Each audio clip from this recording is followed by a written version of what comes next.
Hi, my name's Erin. This is the fourth installment documenting my journey post distal biceps tendon repair surgery.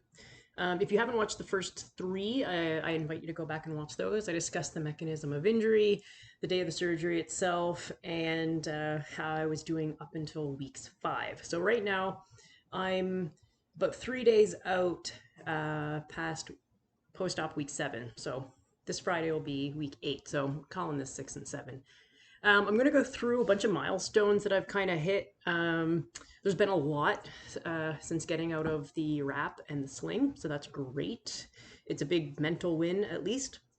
So I've got a list here of all the things that I want to discuss. So as you can see, I wanted to wear a tank top for this video so that we could see visually again where we're at, the difference in the two arms. So I can't quite turn this one in yet. Can't flex it yet either. But it's pretty small versus the other one.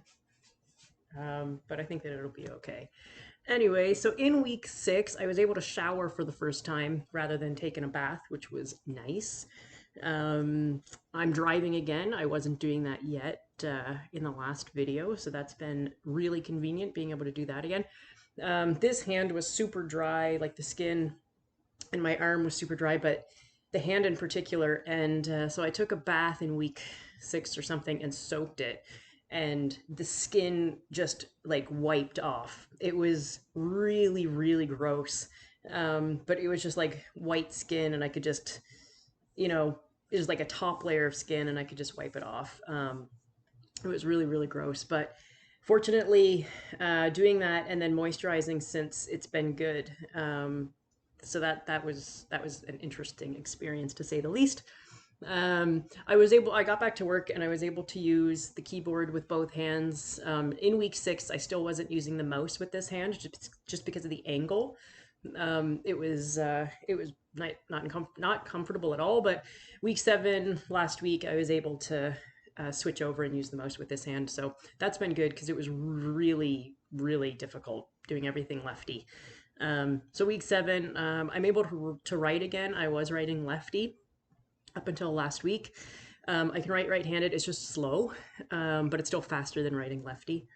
I opened a can for the first time last week. I just had to grip with this hand and then kind of use it that way. But anyway, that was kind of nice. Yesterday, I tied shoelaces for the first time, which was very cool. And right, I'm using the mouse in the right hand. So those are just some little things. And then also just like buttering my toast, and I can move things around on the counter with this. I can't lift anything yet. I'm not allowed to lift anything until week 8. But it is tricky. Sometimes I forget that I'm injured, and have just instinctually tried to shoot my arm out to catch something, or use my hand for things that I shouldn't be. And so that was a bit of it took some effort to actually think, okay, don't do this. But when it was in the sling, it was obvious that I couldn't. But anyway, that's kind of been weird. So some of the issues that I'm still having, when I wake up in the morning, this hand is still super tight, like uncomfortably tight, and I have to work it. And throughout the day, even just like when it's hanging by my side or when I'm at work, I'm often just, stretching it and stuff. It's still really, really tight, particularly in the morning.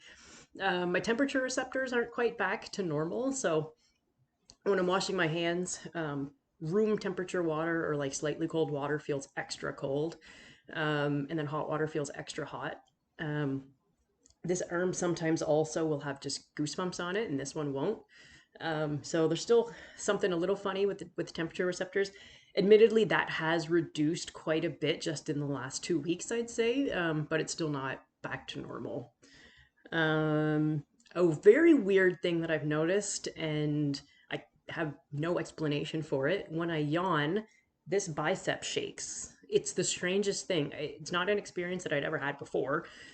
This one doesn't do it, but when I yawn, like right here, the bicep shakes. It's the strangest thing, and it feels like an internal yucky tickle. Um, no idea. No idea if that's just how it's going to be from now on, but it's really, really bizarre. I can't make a fist as tight as Um, I used to be able to, so it's particularly this. Um, this finger doesn't want to tuck in quite as tightly. Also at physio, which I'm going to discuss shortly, but at physio, this hand was able to do 12 kilograms and this one was 30. And then the second time I went, this was 13 and this was 26. So I don't know. I was having a weak day, but my grip strength isn't coming back quite as quickly as my physiotherapist had hoped. So towel grips are huge in my physiotherapy program right now.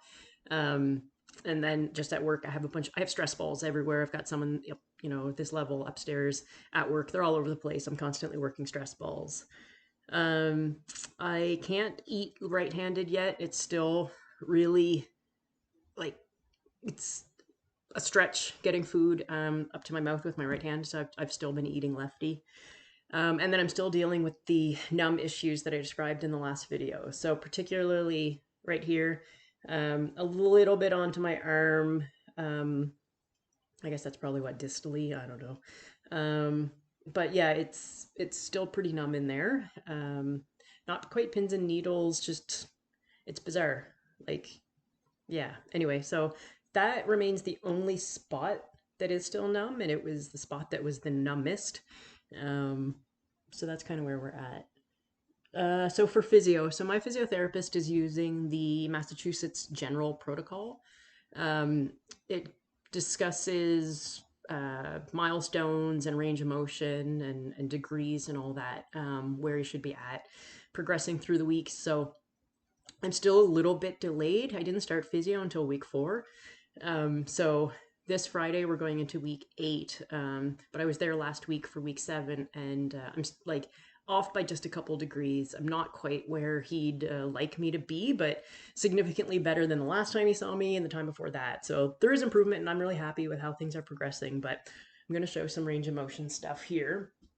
So reaching up,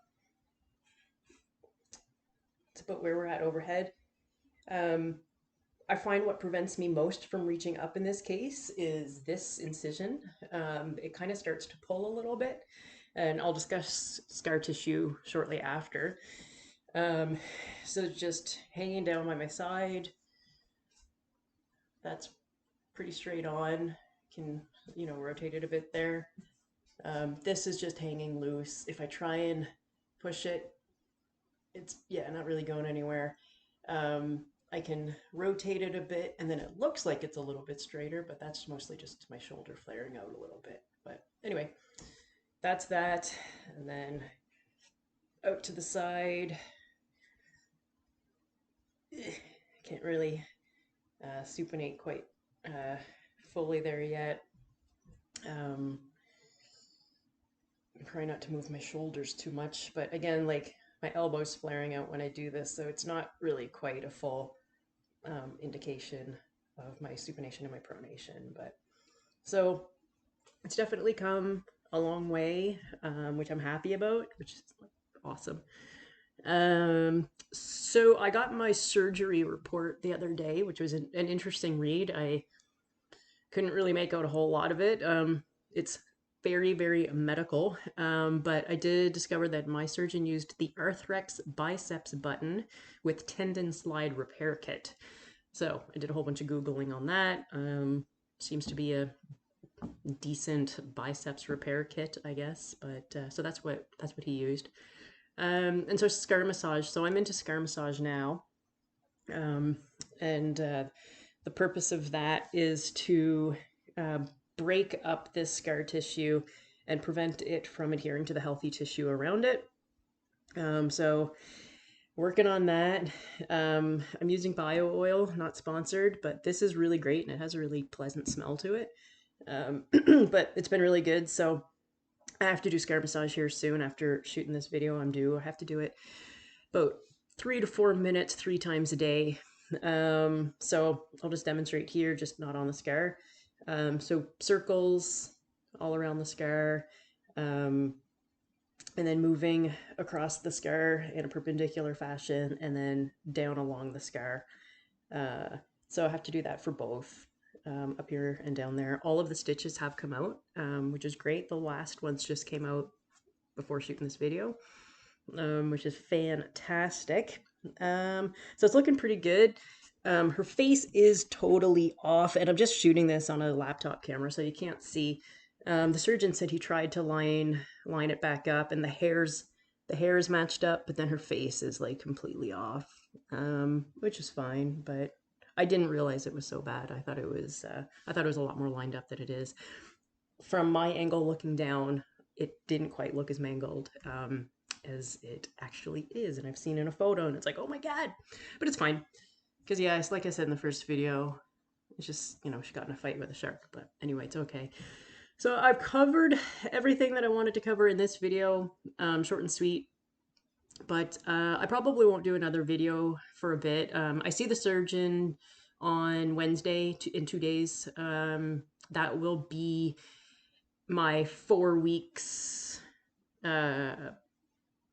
since seeing him last time. And then I might do a video again maybe around month 3, which would be in about another month. But yeah, so it's going well. Definitely in better spirits than I was in video 2 in particular. Yeah, it's been a wild time, but there's definitely some light at the end of the tunnel, and it'll be good. Even if this arm looks significantly smaller for the rest of my life, as long as it functions fully and, you know, there's no pain and anything like that going forward. I'm not in any pain now, but I'll be happy. Anyway, yeah. Oh well, it'll be fine. It'll be fine. It'll be good. All right, all the best. Take care, and all the best in your recovery if you're dealing with the same thing.